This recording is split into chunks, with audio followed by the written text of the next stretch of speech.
Brunswick. Finally, Dr. Howard New, as well as Matthew Tennis from the Public Health Agency of Canada, will be available to answer questions during the Q&A session. So today we'll hear remarks from NACI, the National Advisory Committee on Immunization, also the Council of Chief Medical Officers of Health, Dr. Bon Henry from British Columbia, as well as Dr. Jennifer Russell from New Brunswick. And then finally, Dr. Howard New and Matthew Tennis from PHEC, the Public Health Agency of Canada, are available to respond to questions during this technical briefing. Please press star 1 on your phone. Si vous désirez poser une question, veuillez appuyer sur étoile 1. If you'd like to ask questions, please push star 1. Is for attribution. Le contenu de la session d'aujourd'hui est pour attribution. Procédons à la séance d'information technique. Now let's move ahead with the technical briefing. Over to you.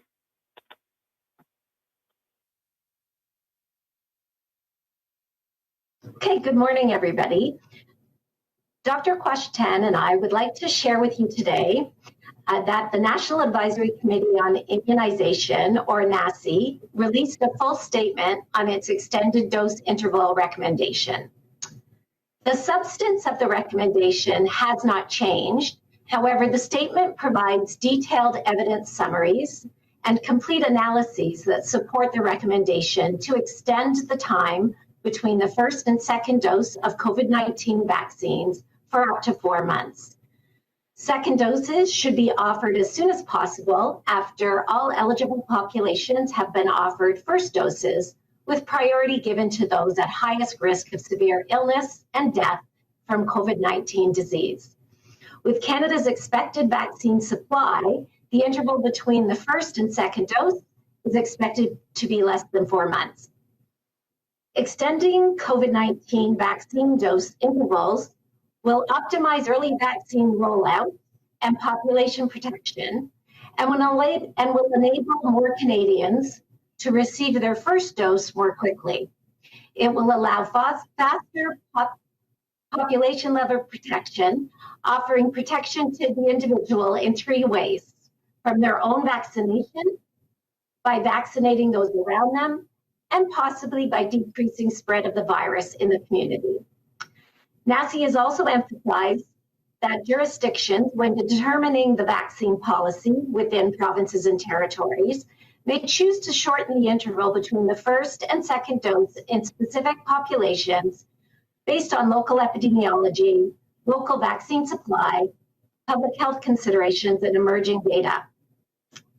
In making our population-based recommendations, we carefully considered all available evidence.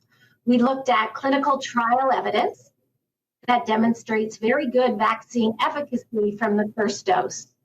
We also looked at new real-world evidence that suggests good vaccine effectiveness against symptomatic disease and asymptomatic infection, and very good effectiveness against hospitalization, including among older populations after the receipt of the first dose.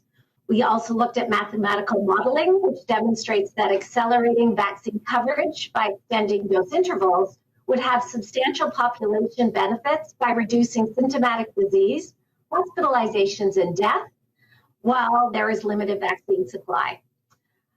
We considered principles of vaccine science and immunology, which show that a longer interval between the first and second dose generally results in better immune response after the second dose. And experience with other multi-dose vaccines, which suggests that protection from the first dose of the vaccine series can last 6 months or longer, while second dose extend protection for even longer. And finally, we looked at the public health principles of ethical decision-making, including equity, feasibility, and accessibility, which favors extending intervals, especially while COVID-19 cases, severe disease, hospitalizations, and deaths are high. And in addition, faster progress toward population protection will help to protect vulnerable populations.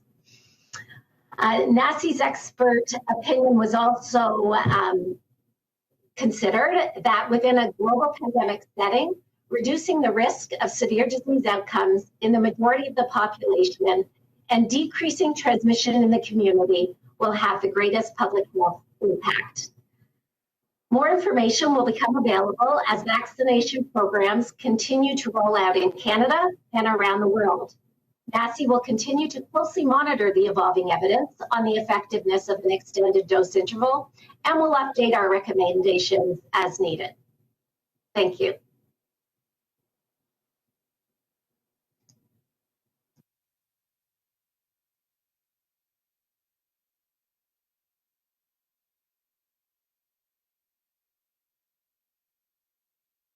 You're on mute, Caroline. Et moi qui pensais avoir maîtrisé Zoom. And I thought that I had mastered Zoom. So sorry about that. I'll continue in French. We'd like to inform you that NACI, the National Advisory Committee on Immunization, has released the complete report of its statement on recommendations for extended dose interval.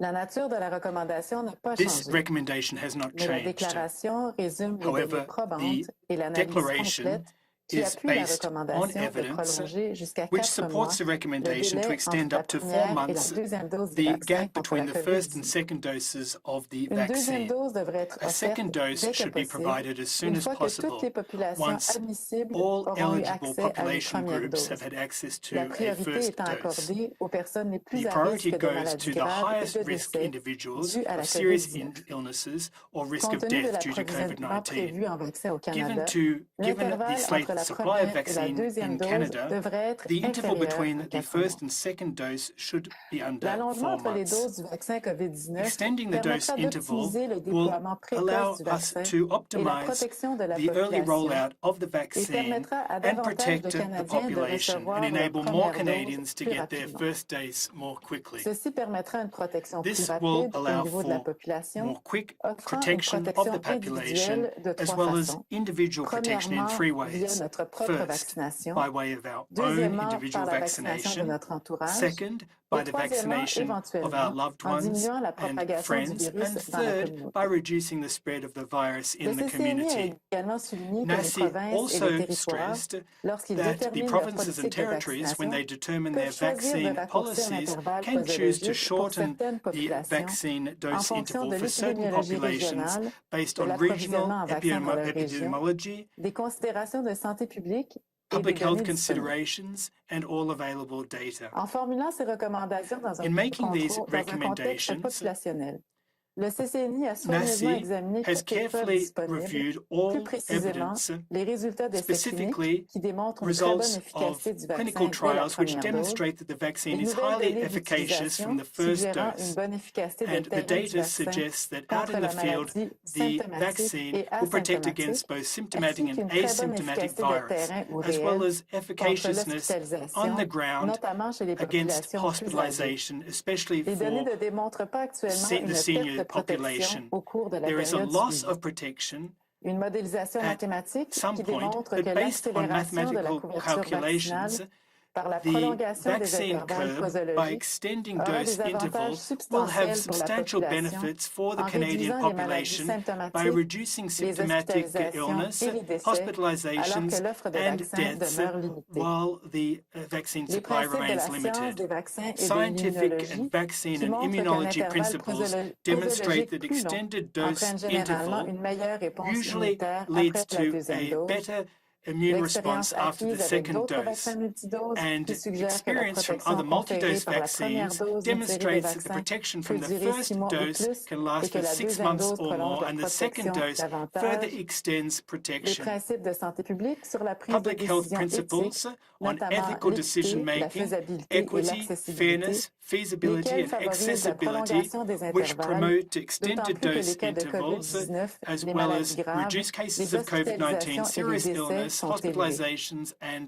En deaths. outre, des progrès plus rapides en Moreover, matière de faster protection de la progress when it population comes to protecting the contribueront à Canadian protéger les public populations will vulnérables. help to protect vulnerable Finalement, l'avis des populations. experts du And in CCNI, closing, the selon opinion lequel, dans le of contexte NACI d'une pandémie experts, mondiale, in the la context of diminution a du risque de global maladies graves pandemic, pour une majorité the de la reduction of population risk et la of diminution de la serious transmission illnesses dans la for the communauté majority of aura the un plus grand population impact sur and la the santé lesser publique. spread of the virus throughout the L'efficacité des population will vaccins have contre les good variants public health sous surveillance outcomes. rehaussée protection against variants will also be closely monitored, as well as the prevalence of these variants increases in Canada. New information continues to be available as vaccine programs are rolled out throughout the world. NACI will continue to closely follow all evidence regarding extended dose intervals and will update its recommendations if need be. I now hand the floor to Dr. Henry.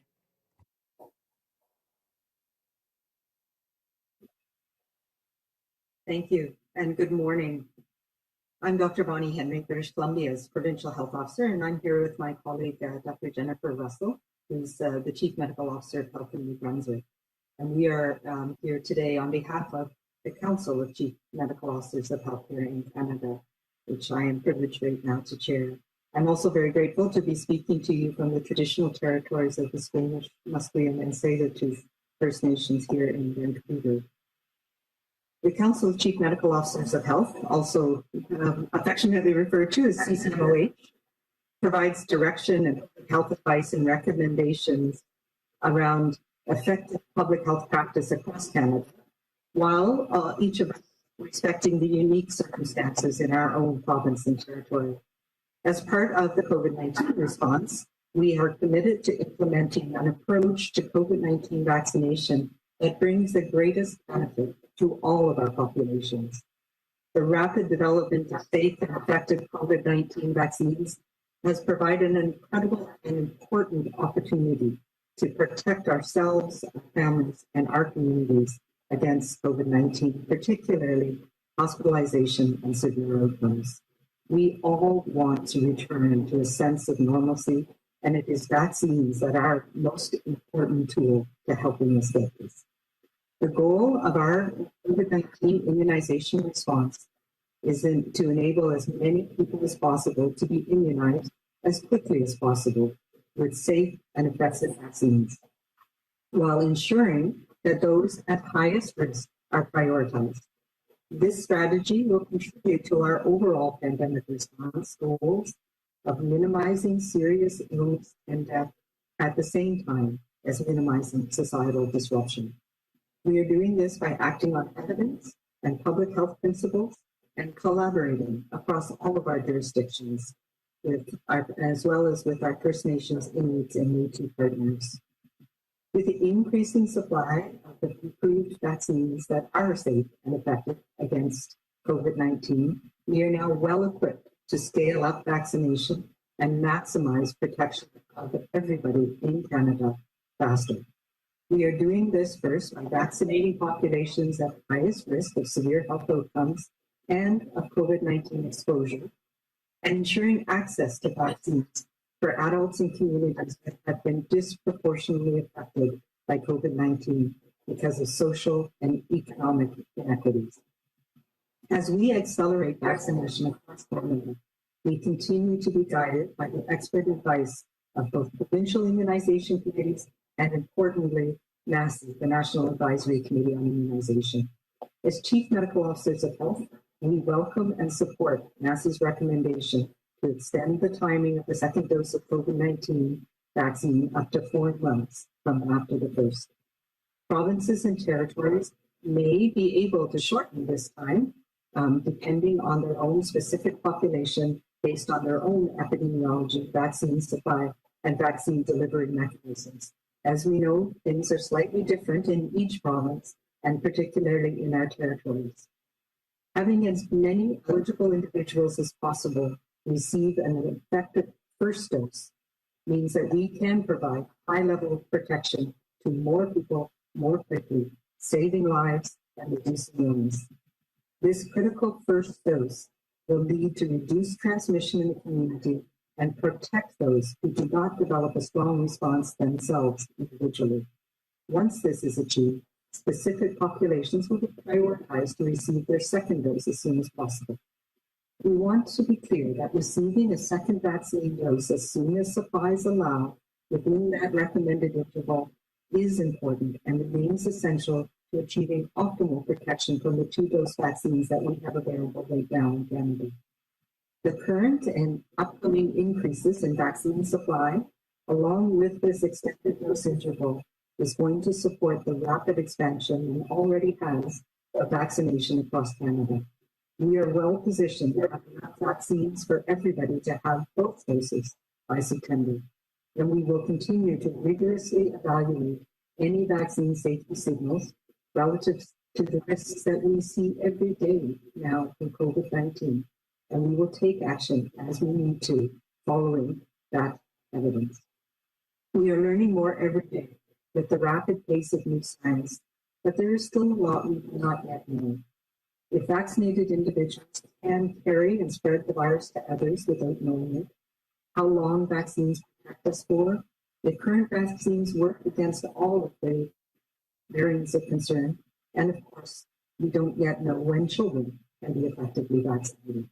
Evidence will continue to guide our approaches to protect all of those in Canada against COVID-19, and we will keep you informed as we know. As we accelerate our vaccination in Canada, we understand that everyone is looking forward to returning to a sense of normalcy. We will be able to do this gradually based on our local and regional COVID-19 activity, based on the COVID-19 variants of concerns that are causing a rapid resurgence across much of Canada right now and threatening the sacrifices that we have all made to prevent and control COVID-19. We can't let our individual or collective guards down until there is sufficient population protection from vaccination. This means that for now, we all need to continue with the public health measures that we know are effective, regardless of whether you have received 1 or 2 doses of vaccine or are not yet vaccinated. As Chief Medical Officers of Health, we are reviewing the evidence to inform when and how to safely adapt or relax these restrictive public health measures as vaccination rolls out. We will continue to work together across the country to provide clear and evidence-informed advice as the science and our situation evolves to keep everyone in Canada safe and healthy. Thank you, and I'll now turn it over to Dr. Russell.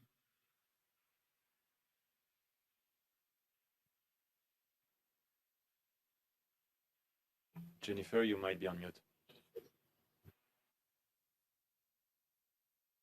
Bonjour à tous et à toutes. Hello, everyone.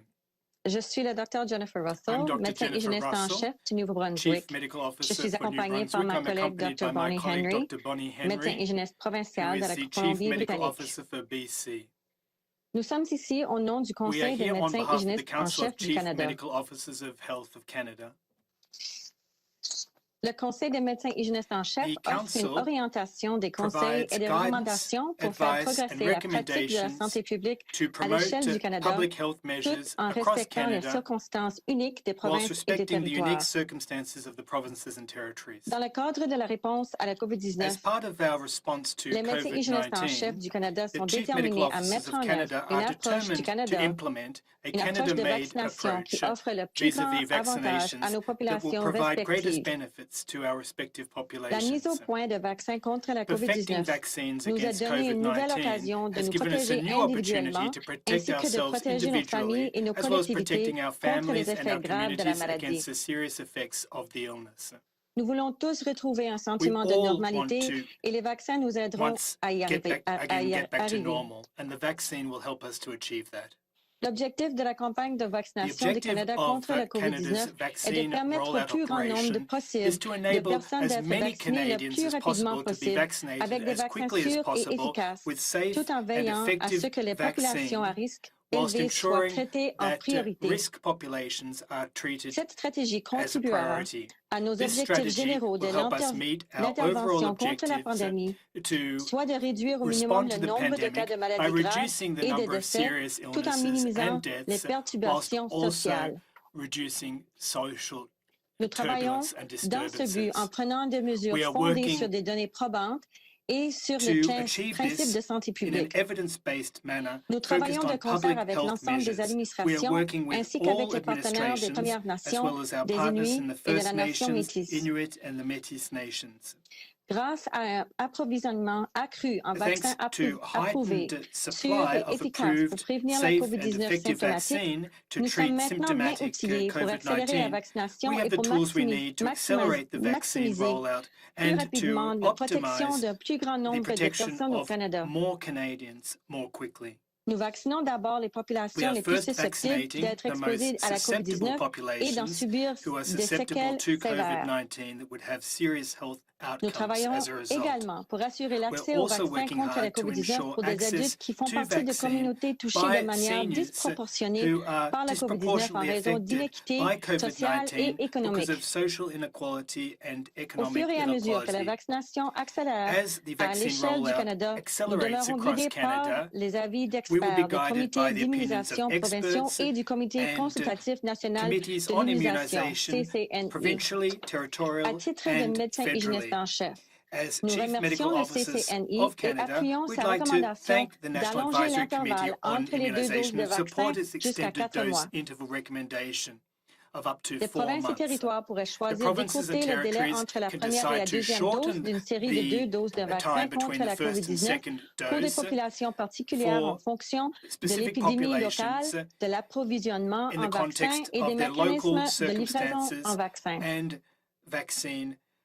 Le fait d'avoir autant de personnes éligibles que possible qui reçoivent une première dose efficace signifie que nous pouvons fournir un niveau de protection élevé plus rapidement à un plus grand nombre de personnes, sauvant ainsi des vies et réduisant le nombre de cas de la maladie. Cette première dose critique entraînera une réduction de la transmission dans la communauté et protégerait ceux qui ne développent pas individuellement une réponse forte. Une fois que cela a été réalisé, des populations spécifiques peuvent être priorisées pour recevoir leur deuxième dose dès que possible. Nous voulons exprimer clairement qu'il demeure essentiel de recevoir une deuxième dose du vaccin dès que les approvisionnements le permettent, dans l'intervalle recommandé pour profiter de la protection optimale des vaccins à 2 doses. Les augmentations actuelles et prochaines de l'approvisionnement en vaccins, ainsi que l'intervalle prolongé entre l'administration des doses, appuieront l'entendu rapide de la vaccination à l'échelle du Canada. Nous sommes en bonne position pour avoir suffisamment de vaccins pour tout le monde d'ici le mois de septembre. Nous continuerons d'évaluer rigoureusement tout signal lié à l'innocuité des vaccins contre les risques liés à la COVID-19 que nous constatons tous les jours et nous prendrons des mesures décisives s'il y a lieu. Nous en apprenons un peu plus chaque jour, étant donné le rythme accéléré auquel les nouvelles données scientifiques sont présentées, mais nous ignorons encore beaucoup de choses.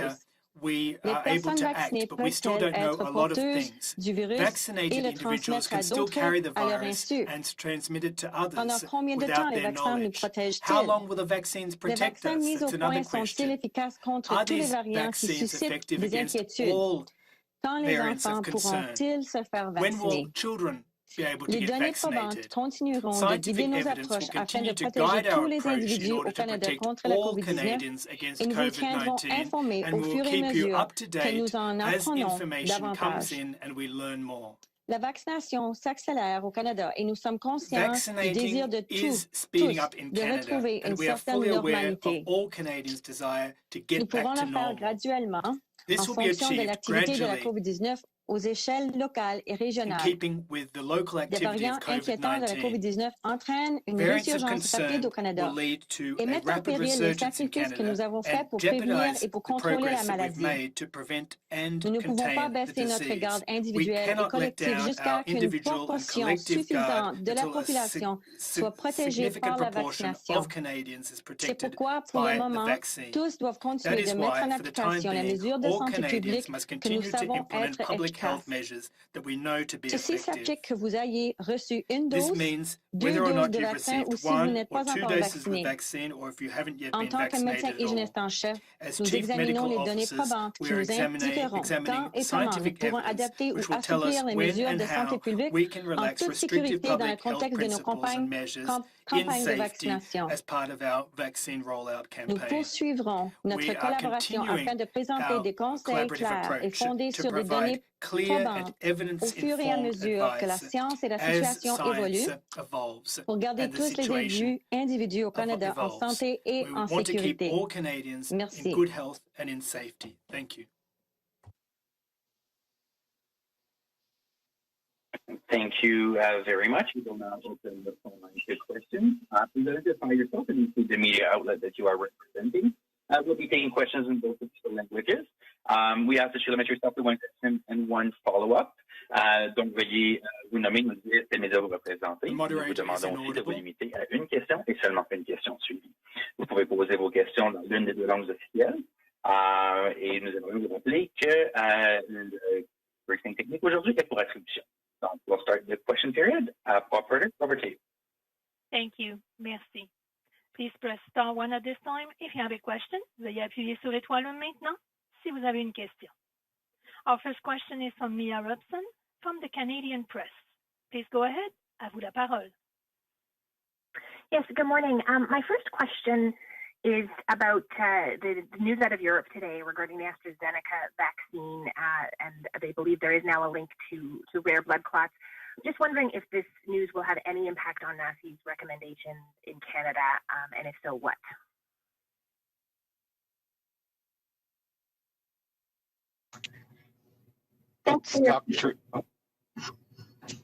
Since Dr. New, maybe I could start off in terms of the process. Certainly, if from the sort of the federal perspective, the regulator, Health Canada, is certainly aware of the situation in Europe, and I think the impending or the announcement by the Medicines Agency. They've also participated in the meetings, and they're certainly aware of the evidence and what's been presented and what's coming forth from their European colleagues. And certainly, they're also getting information from AstraZeneca and also take the evidence into account what they're getting from the European colleagues. And so that'll determine their actions moving forward. And so with that, I'll turn it over to NACI in terms of what they would then do in turn after Health Canada. Thank you. Thanks, Dr. New. So yes, as you're aware, NACI has already put out a statement to pause AstraZeneca use in those under 55 years of age. So we will await further information from our regulator, Health Canada, and we will continue to look at the situation and modify our recommendations if they need to be modified further. Thank you. Thank you very much. Follow-up? Yeah, and my second question is about the priorities that NACI listed, or the recommendations for priorities for vaccines. There are a lot of calls saying that essential workers who cannot work at home, even workers in factories and industrial workers, be prioritized even faster because there is a large spread of the virus in those groups. Is this something that NACI would support or would amend its recommendations on how fast that particular group should be vaccinated?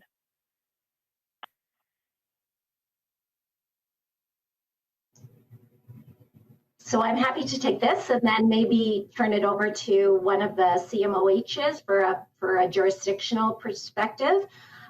We've actually prioritized those workers, and so we wouldn't be amending any further recommendations.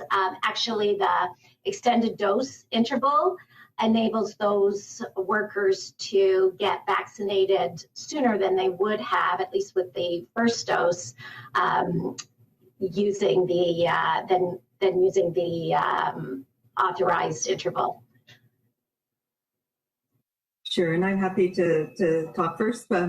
Obviously, this is something that we consider very carefully in the provinces, and we are looking at how to protect the most people as quickly as possible. And we have seen, and this is really important, we've seen dramatic decreases in cases in long-term care, and now starting to see the effects of the community immunization in older people as well. So that's really important.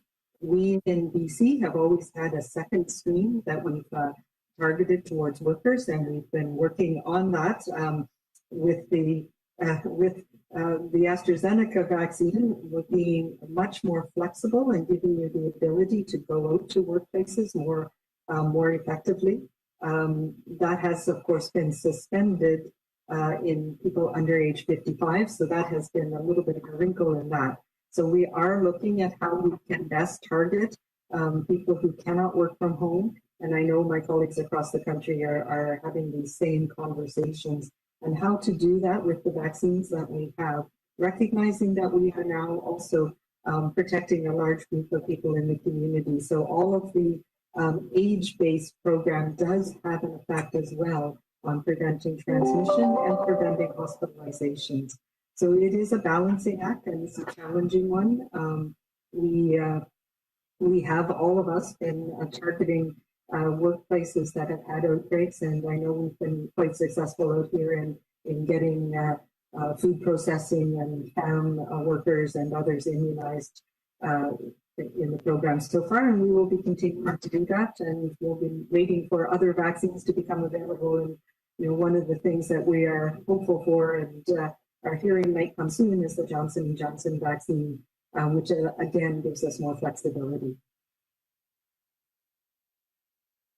Thank you very much. We'll now move to the question. Thank you. Merci. Notre prochaine question est de Philippe Vincent Foisy de Radio-Canada. Radio-Canada, the floor is yours. Oui, bonjour. Peut-être juste Madame Quash, puis s'il y a quelqu'un d'autre. Quash, and perhaps someone else might like to respond to in French on AstraZeneca. I'd like to hear your opinion on what the European agency said today, that there is probably a strong link with blood clots and thrombosis. Will that change your strategy? Does that concern you to find about the results from the European agency? Response. I don't know if Dr. New would like to start. Well, yes, as I had already mentioned in English, Health Canada and the regulators are in close cooperation and contact with their counterparts in Europe, and representatives even take part in teleconferences and meetings of the European agency, and up to date with the scientific evidence which the agency will no doubt present today. There is evidence as well from AstraZeneca, the manufacturer itself, and will be taking into consideration all the scientific data that the Europeans do and then determine next steps. I'll hand the floor to Dr. Quash now. Merci, Dr. New. En fait, Thank you very much, Dr. New. Ce que Dr. Dix disait tout à l'heure, c'est que well, le CCNI avait déjà mis le vaccin AstraZeneca sur pause en attendant justement les investigations plus poussées de Santé Canada, l'énoncé de l'Agence européenne des médicaments fait en fait suite à ça que pour l'instant, en attendant la fin de l'enquête de Santé Canada, nous poursuivons notre pause et par la suite, nous réévaluerons les données qui sont disponibles pour voir si on maintient en fait la recommandation actuelle ou si on la change. Mais pour l'instant, ça change rien à notre recommandation actuelle. But for the time being, that does not alter our current recommendation. Follow-up question? Merci. Sur le délai de 4 mois, on the extended dose interval of 4 months, tous les vaccins du monde entier, if we had all the vaccines from all the worldwide, this wouldn't be necessary. But because we have such a limited supply of vaccine, is that why we are really pushing out the second dose? In addition to the available supply of vaccine, there's also the ability to get vaccine into Canadians' arms. And we have to weigh up the benefits of vaccinating the greatest number of Canadians quickly, rather than vaccinating perhaps fewer Canadians and getting them both doses. So we had to weigh that up and also focus on the most important thing, and that is to roll out as much vaccine as possible to achieve the greatest level of vaccination collectively, even though the individual levels might be a bit less than optimal. So perhaps it might be less than 4 months in certain jurisdictions, but as supply increases, we don't expect this 4-month time frame to be maintained. We think that a 2-month time frame will be possible with adequate supply. Thank you very much. Ah, pardon. Pour les groupes prioritaires, and what about priority donc le groups? CCNI avait déjà énoncé NACI que dans son deuxième groupe, une fois que les personnes plus âgées avaient été vaccinées, il y avait les personnes, les travailleurs essentiels, incluant ceux qui ne pouvaient pas faire du télétravail. Et donc, nous, on en est rendu là, donc nos groupes prioritaires ne changent pas, mais donc je vais peut-être passer la parole à Dr. Russell pour qu'elle puisse expliquer d'un point de vue provincial comment est-ce que ces décisions-là sont prises, parce qu'en bout de ligne, le déploiement des programmes de vaccination sont de juridiction provinciale. Thank you. Oui, juste pour faire le point, comme Dr. Quash a dit, que c'est les provinces qui ont les territoires qui peuvent faire les décisions comment déployer les vaccins à fur et à mesure qu'on les reçoit. Et c'est vrai que le nombre de doses qu'on a reçues jusqu'à maintenant, c'est tellement petit, c'est pour ça que la priorisation était tellement importante.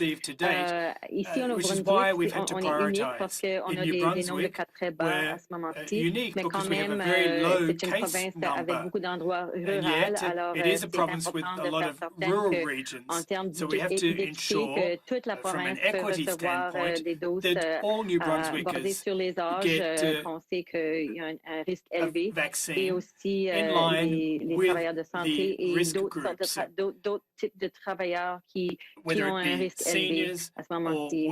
C'est vraiment au niveau de la population en total qu'on fait des décisions comparées à les risques individuels. Merci, Dr. Russell. Next question. Thank you. Our next question is from Mackenzie Gray from CTV News. Please go ahead. À vous la parole. Hi there. My first question is for Dr. Deeks. Dr. Deeks, the European Medicine Agency said today that the blood clot issues with AstraZeneca are very rare, and they continue to say that the benefits outweigh the risk from the shots. During the last press conference, you said that there's substantial uncertainty about providing benefits of AstraZeneca to adults under 55. Given the news from the EU today, is it still your position that there's substantial uncertainty around AstraZeneca? Yes, thank you very much for that question. I think what we need to do is actually look further at the data now that the Pharmacovigilance Committee of the European regulator has made a statement, and look at it in the Canadian context. We're looking forward to receiving further information from Health Canada. We made the decision out of an abundance of caution while further investigations were ongoing. So we will now look at the new data. They have looked at more cases than were previously looked at. I think it was in March 18th. And we'll see if we need to make any changes in the NACI recommendations for AstraZeneca. Thank you. Thank you. Follow-up? My follow-up question is for Dr. Deeks as well. In the writing that NACI put out today, they said that one shot of Pfizer or Moderna seems to be equal to 2 doses of AstraZeneca. Considering the issues and the hesitancy that we've seen with AstraZeneca so far, and the fact that it's only available for people above 55, and many provinces are now starting to offer AstraZeneca and Moderna and Pfizer for people under 55, are you concerned that Canadians are not going to take AstraZeneca, considering both the restrictions and some of the hesitancy around it? So we are very fortunate in Canada that we have multiple different vaccines. Currently, we have 3 with Janssen, as Dr. Henry said, being forthcoming. You know, I think it's premature to know how this announcement will actually impact confidence. What we've tried to be doing at NACI is actually being quite transparent about the evolution of the data so that Canadians will have confidence that we are communicating what we know about safety when we know it. And that is why that we put a pause on the program.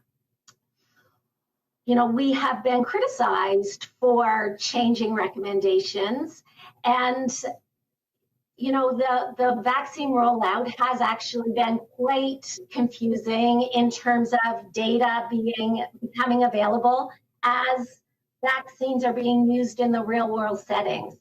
Sometimes changing recommendations cause distrust or hesitancy. But what we're trying to do is to continue to communicate the rationale behind our decisions so that Canadians can feel confident in the vaccines that they're receiving. And that includes AstraZeneca, but also the mRNA vaccines. Thanks. Thank you very much. We'll now move to the next question. Opérateur, prochaine question. Thank you. Merci. La prochaine question est de Marie Dastel du Devoir. À vous la parole. Please go ahead. Oui, bonjour. Je veux juste dire que le son est très mauvais, donc I just wanted to point out the sound is really bad. So perhaps for the next teleconference, I don't know what the solution would be, but perhaps there's a way to improve it, because it's actually quite hard to understand the remarks made by some of the medical officers. My question is directed at Dr. Quash. There are international studies that indicate that residents of long-term care facilities, i.e. seniors, are affected by comorbidities will get less protection from the first dose of the vaccine than others. Are you aware of the results of these studies and do you endorse them? I don't know what you would have to say about those results.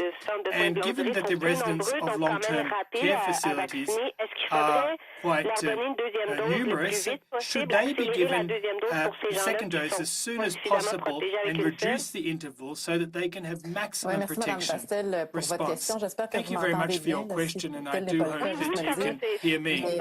Yes, I can hear you, but not the others as well. On est au courant de ces données-là. Yes, we are aware of the data. Ce qu'il faut préciser, c'est que les données, les études ne regardent pas la protection en termes d'efficacité réelle, mais regardent la réponse en termes d'anticorps.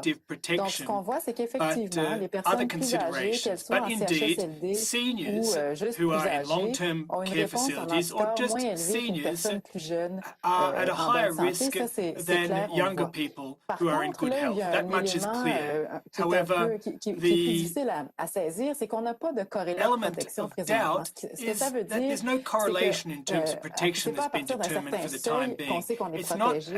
Certaines personnes auront des anticorps un peu plus élevés, vont faire la maladie quand même. D'autres auront des anticorps très bas et seront protégés. Et donc, c'est pas que la quantité d'anticorps qui compte, il y a la sorte d'anticorps, il y a l'immunité cellulaire aussi, qui est l'autre pendant de la protection conférée par un vaccin. Ceci étant dit, quand on regarde les données d'efficacité de terrain, donc effectivement en CHSLD, que ce soit en Colombie-Britannique, en Grande-Bretagne ou au Québec, l'efficacité vaccinale pour les personnes en CHSLD demeure très bonne, donc autour de 70 à 80% contre les infections graves et les hospitalisations et décès. Et c'est donc en prenant tout ça ensemble où on s'est dit, bon oui, c'est sûr qu'il y a une possibilité de donner une deuxième dose plus rapprochée à certains groupes, mais que d'un point de vue d'équité, on essaie quand même de But in the spirit of equity, we are in fact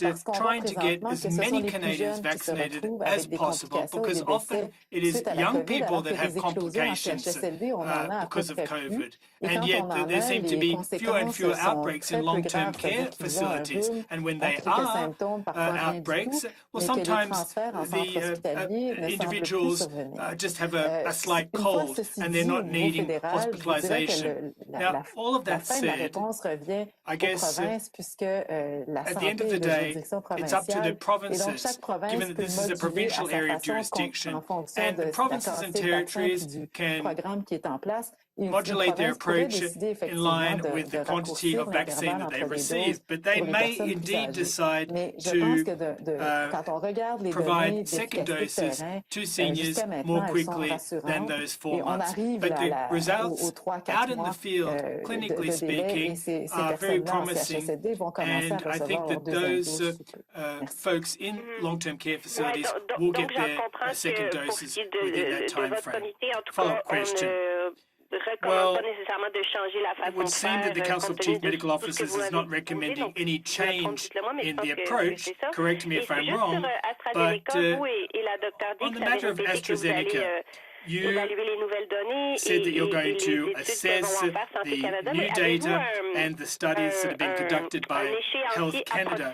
But do you have an approximate time frame as to when you will decide whether or not to change recommendations on AstraZeneca? Are you talking about weeks, months? Just a ballpark sense of when we might hear that verdict response. Well, it depends on how quickly Health Canada releases a report. We expect it in 1 to 2 weeks so that the National Advisory Committee on Immunization can take a close look on those recommendations. We want to carefully assess the scientific data, but do so efficiently so that we can make our recommendations. So 2 to 3 weeks, maximum a month, we should be able to provide a recommendation. But let me say this. It depends on when Health Canada sends us their data. I get the sense that it's not going to be that long, but since we still don't have the data, I can't be sure 100%. Thank you. Our next question. Thank you. Our next question is from Tanda McCharles from the Toronto Star. Please go ahead. À vous la parole. Hi, thanks for taking my question. I just want to echo what Marie said. The sound is pretty rough trying to understand. So I wonder if you could speak to a couple of other aspects about the vaccines that people are also wondering about.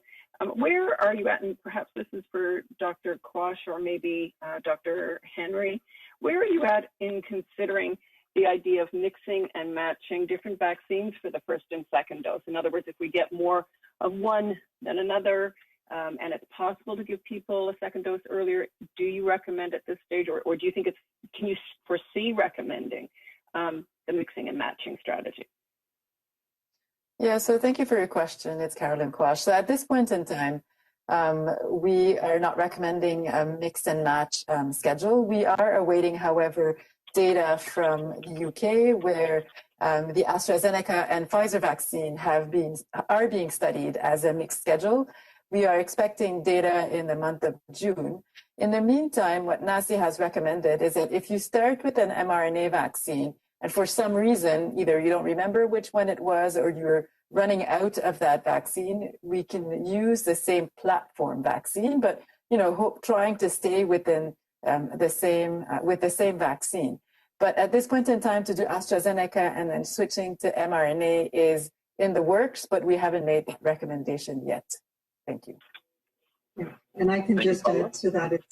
It's Bonnie Henry here. Just that this is obviously something we're watching very carefully, and we have some time to understand. And the studies that are going on in the UK are really helpful, and we're piggybacking on some of them here, looking at the dose interval and which is the optimal timing for the different vaccines. So this is something that we're paying a lot of attention to. We do have, as you know, a lot of mRNA vaccines coming in the next few months.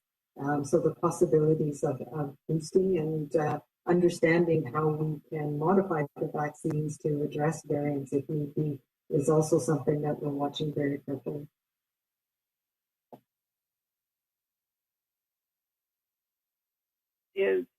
We continue to hear people, and this is confusing to a lot of Canadians, to hear people like the Chief Science Advisor to the government, Mona Niemer, telling us that this idea of spacing out these doses is a giant population-level experiment. Other credible voices in the medical community have also endorsed that. So I wonder if you could, in the first instance, respond directly to that, and if you are looking at some specific evidence to endorse your own dosing recommendation today, specific specifically, what piece of evidence was most persuasive to you? I guess I can start with that. You know, there's a science of epidemiology and public health practice that looks at both individual level protection and population level protection. And that is the work that we do. And the experts that you see in this panel all understand that there are balancing and trade-offs, and that you can best protect people by providing them with community protection as well as individual protection. We've done a lot of work, and there's a lot of years of expertise around immunizations and how immunizations work. And I think that is what helps me understand the important measures that we're taking and how to best use the vaccines that we have. I do want to say, though, when all of these clinical trials were done, the clinical trials were established, the protocols were all thought up at a time where we didn't know what vaccines were actually going to work and how well they were going to work and who they were going to work in. They were designed to give us that information as quickly as possible. And we know from vaccinology, from the way our body's immune system works, that it takes time between doses. So your body's cell-mediated immunity, that part of your immunity that's you're less able to measure, for that to develop the longer-lasting, more durable protection. And we've seen that with many other prime and boosting vaccine schedules. So the fact that the minimum time possible was used, which was 3 weeks and 4 weeks in the clinical trials, really only reflects trying to get as much information as quickly as possible about whether these vaccines were going to work at all and who they would work in. And I think, to me, the things that are really miraculous about these vaccines are that they work well in older people. And that is something that we have not seen in many other immunization programs. You think of influenza, for example, where we know it doesn't work as well, the vaccines that we have available right now. So that is one of the things that really struck me as being important.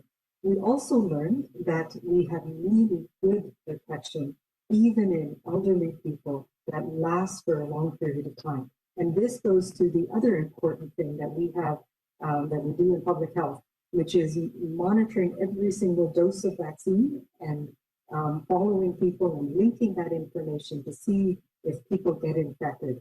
And we do that through here in BC, through the BC Centre for Disease Control, but we have teams in Quebec and across the country that are doing this type of work to help us understand if the vaccines are working in the real world. So the clinical trials are what we call efficacy. They give us this idea in the perfect sense with a well-controlled study, with all the people who have underlying conditions screened out. Do they work?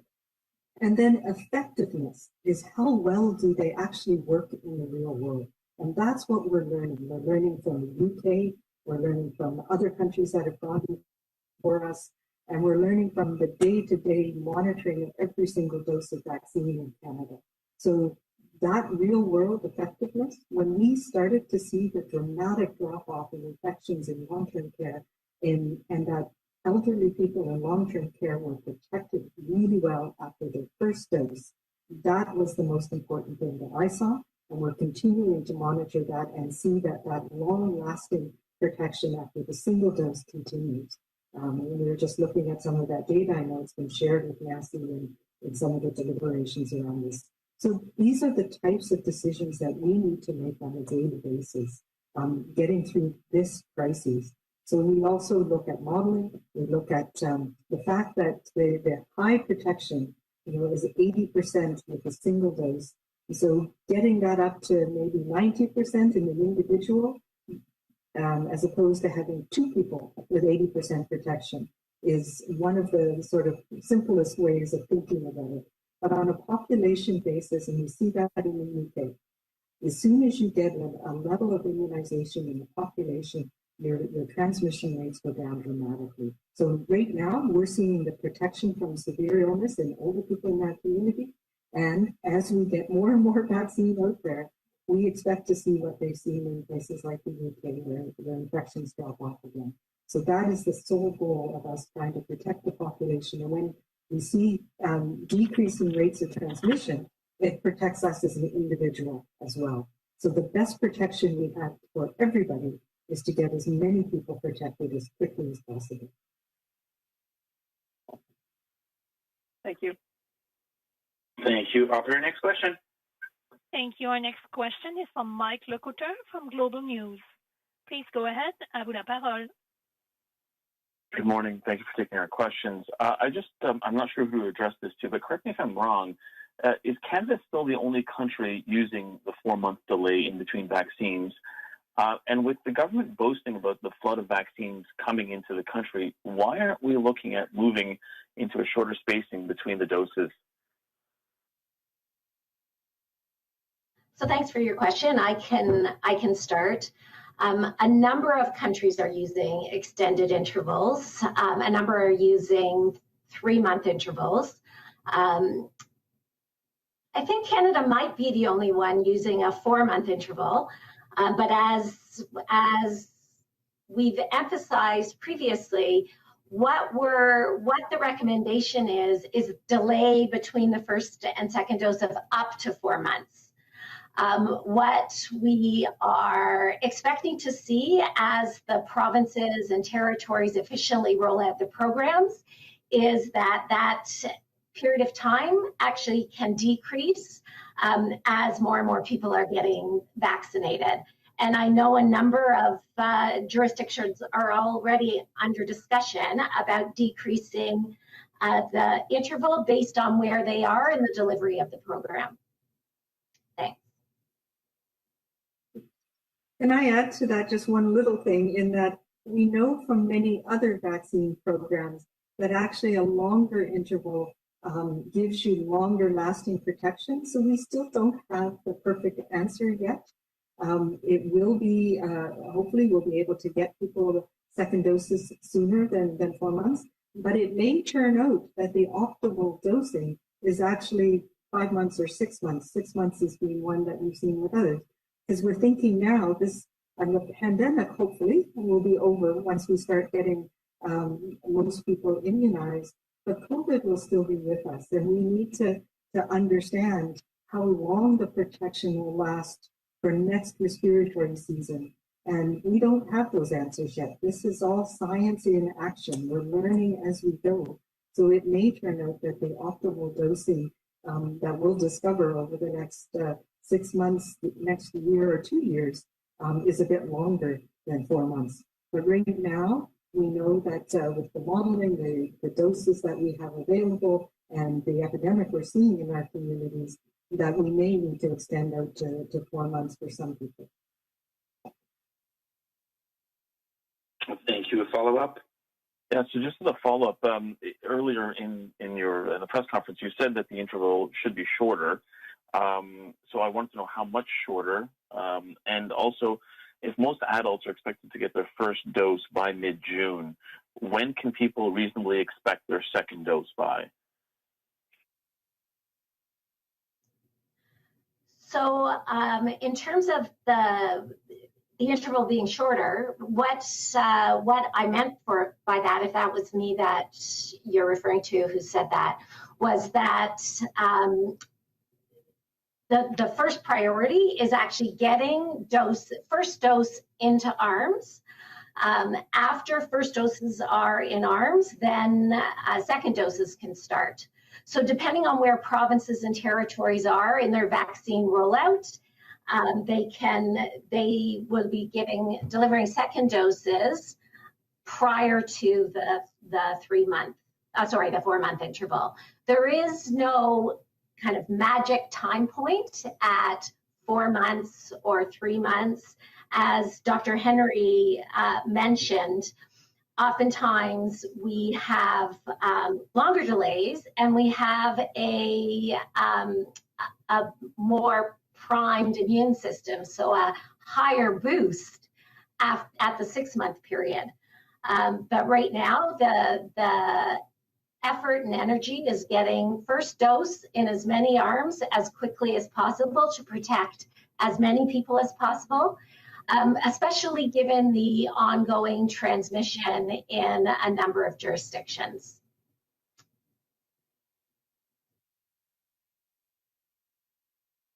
Thank you very much. We'll move to the next question. Thank you. Merci. Our next question is from Cormac McSweeney from City News.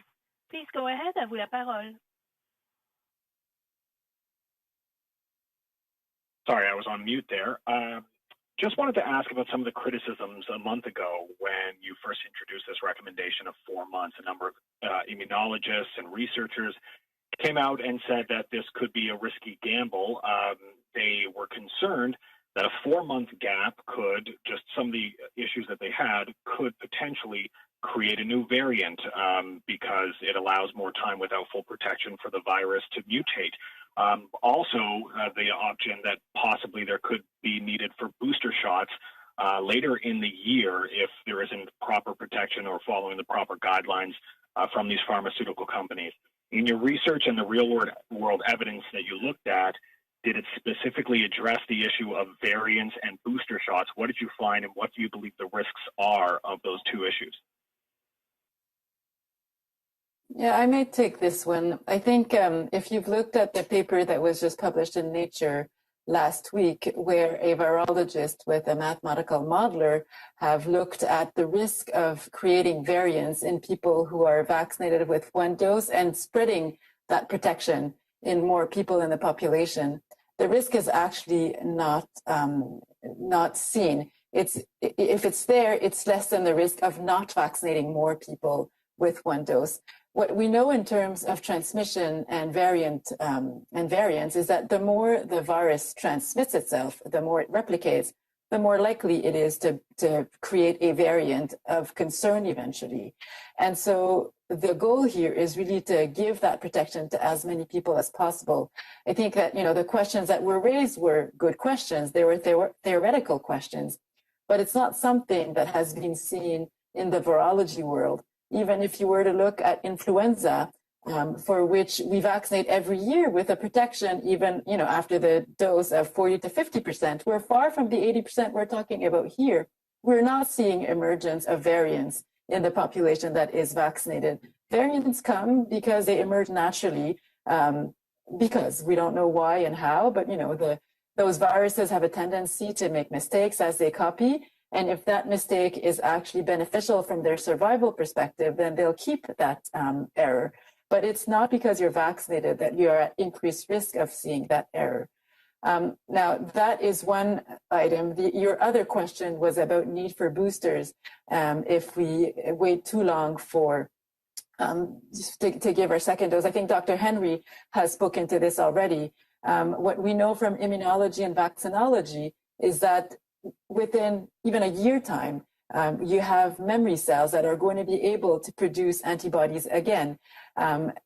Even 10 years after a hepatitis B series, your memory cells are still able to produce antibodies. So it might take a bit longer before they kick in to produce, but eventually they will produce.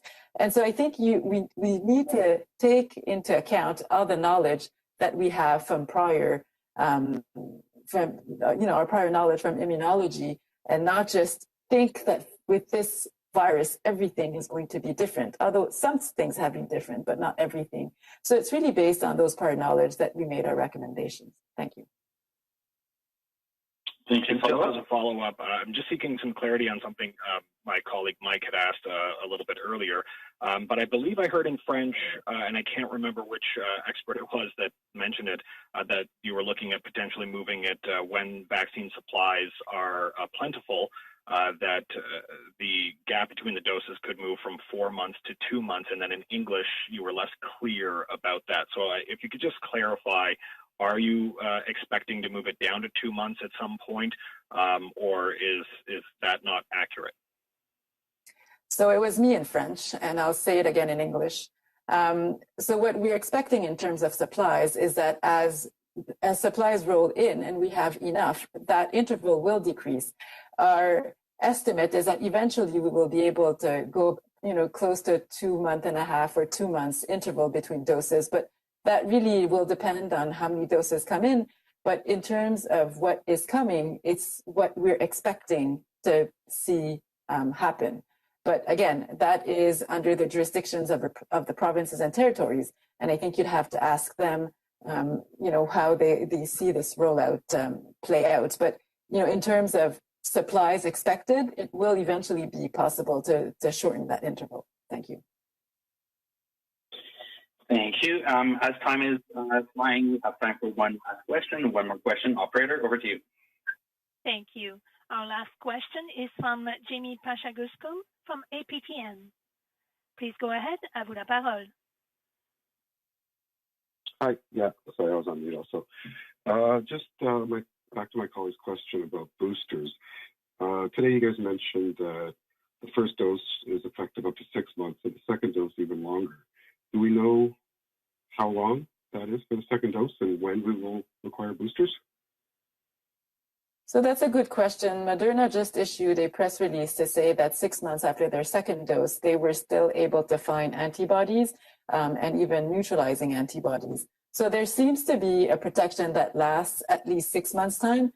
I think that, as with everything in this pandemic, we learn as we go because we have no choice. The first vaccines were really rolled out in December, and we're, barely 4 months later.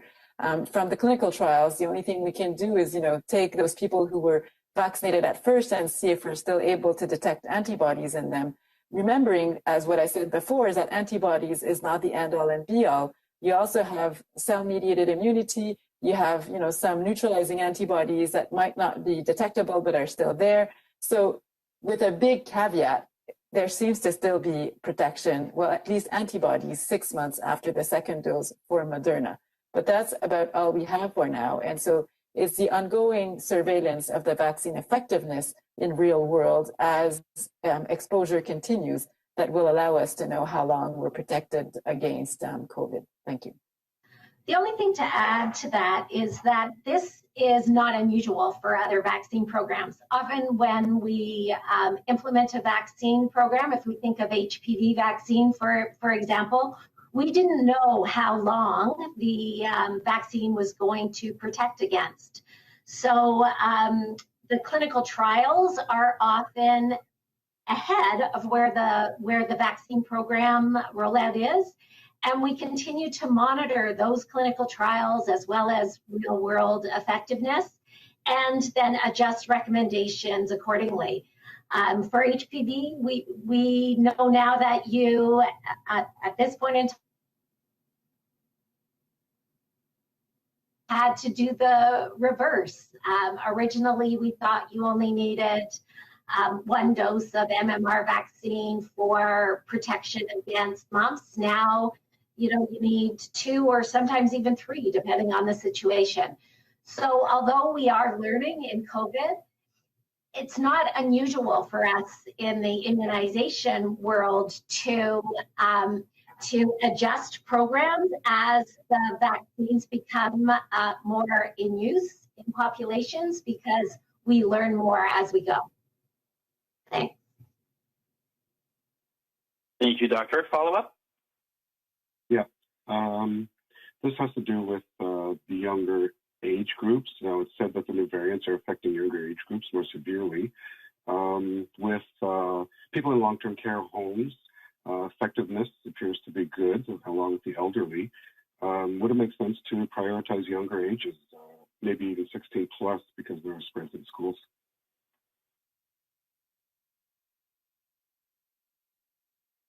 Jennifer, you want to take this?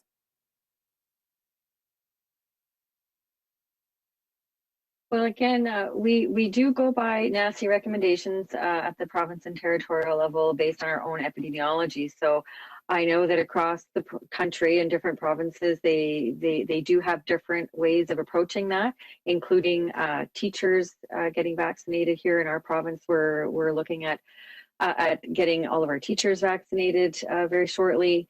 So again, it is a jurisdiction by jurisdiction decision. again, based on the broad NACI recommendations.